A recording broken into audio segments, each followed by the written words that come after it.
Halo teman-teman, kembali berjumpa lagi dengan saya di sini. Kali ini video yang ingin saya buat adalah tentang video pembelajaran untuk siswa SMP kelas 8 dalam rangka mengerjakan tugas lokakarya Pendidikan Profesi Guru, Pendidikan Guru Agama Kristen tahun 2021. Materi bab 2 Hidup Berpengharapan untuk semester ganjil.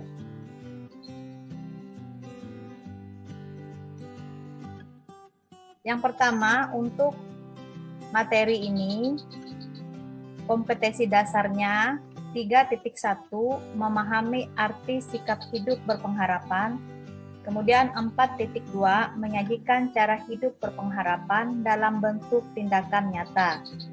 Untuk indikator pencapaian kompetensi, yang pertama, peserta didik diharapkan dapat menjelaskan arti hidup berpengharapan.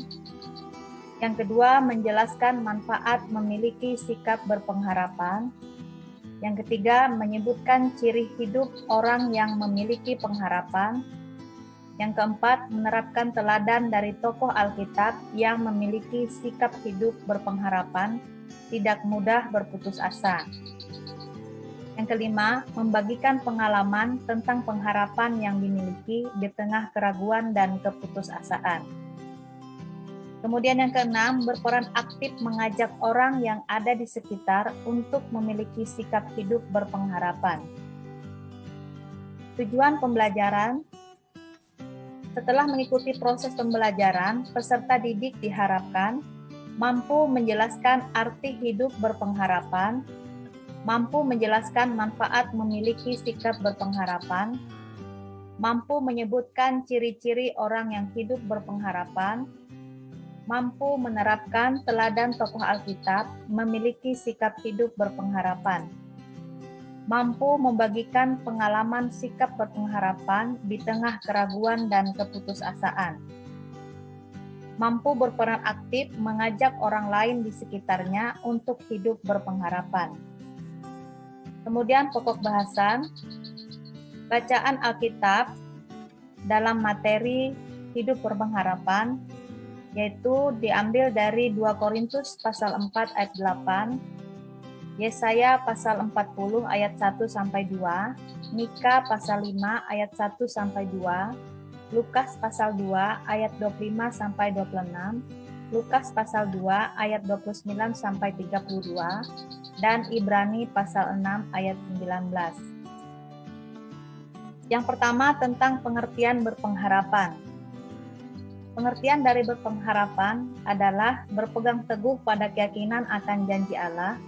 Pengharapan membuat kita mampu bertahan dalam situasi sulit, tetap sabar dan tabah, tidak berputus asa, sebab pengharapan akan memberi kita alasan untuk terus bergerak maju dan bukan diam terpaku sambil meratapi keadaan. Yang kedua, manfaat memiliki sikap berpengharapan. Tidak mudah putus asa menghadapi masalah dan kesulitan hidup, tidak mudah rapuh, terbawa arus dunia yang menyeret pada dosa, tetap bersemangat dan optimis menjalani hidup, tetap percaya bahwa Tuhan akan menolong dan memberi yang terbaik untuk kehidupan kita. Ciri-ciri orang yang hidup berpengharapan: pantang menyerah, tidak berputus asa, tetap berusaha, selalu mengandalkan Tuhan, tetap bersyukur, dan percaya bahwa waktu Tuhan adalah yang terbaik. Untuk yang keempat, tokoh Alkitab yang memiliki sikap berpengharapan dalam materi kali ini adalah Simon, di mana Simon ini tetap setia dalam hal beribadah, berdoa, menyembah dan melayani Tuhan. Dan ia juga percaya bahwa Allah akan memenuhi janjinya dengan kedatangan Sang Mesias yang akan membebaskan mereka dari penjajah. Kesimpulan yang bisa diambil untuk materi hidup berpengharapan: sikap hidup berpengharapan sangat diperlukan bagi umat Kristiani supaya tetap berpegang teguh pada keyakinan akan penyertaan Tuhan dan percaya bahwa segala kesulitan kesusahan yang dialami saat ini pasti berlalu. Kuncinya adalah bertekun dalam doa dan jangan pernah berhenti berusaha. Lakukan yang terbaik dari apa yang dapat kita lakukan.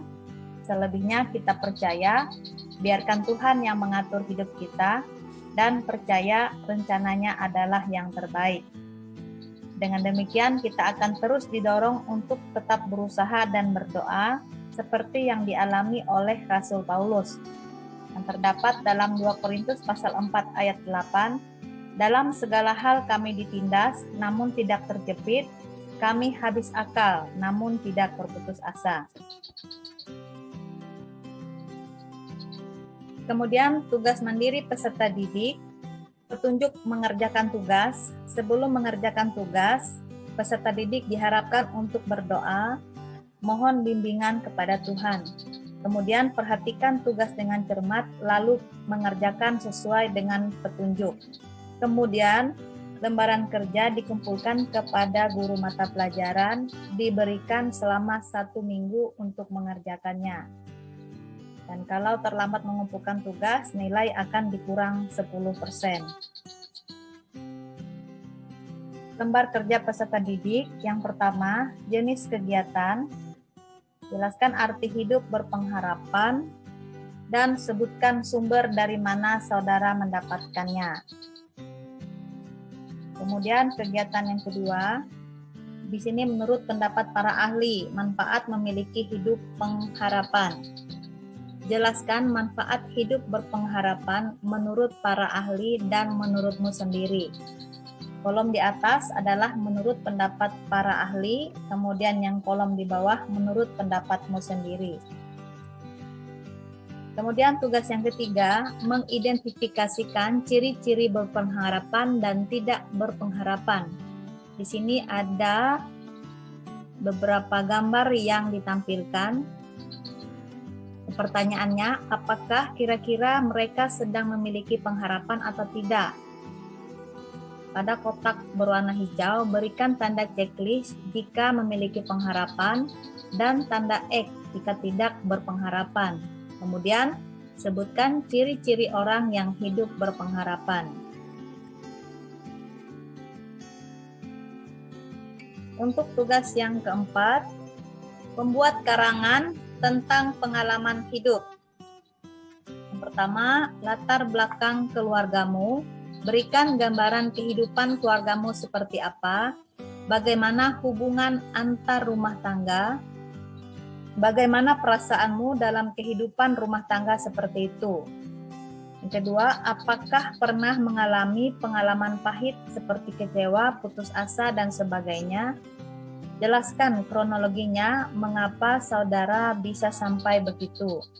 Yang ketiga, jelaskan bagaimana saudara mengatasi pengalaman pahitmu, seperti pengalaman yang sudah dijelaskan pada soal nomor 2.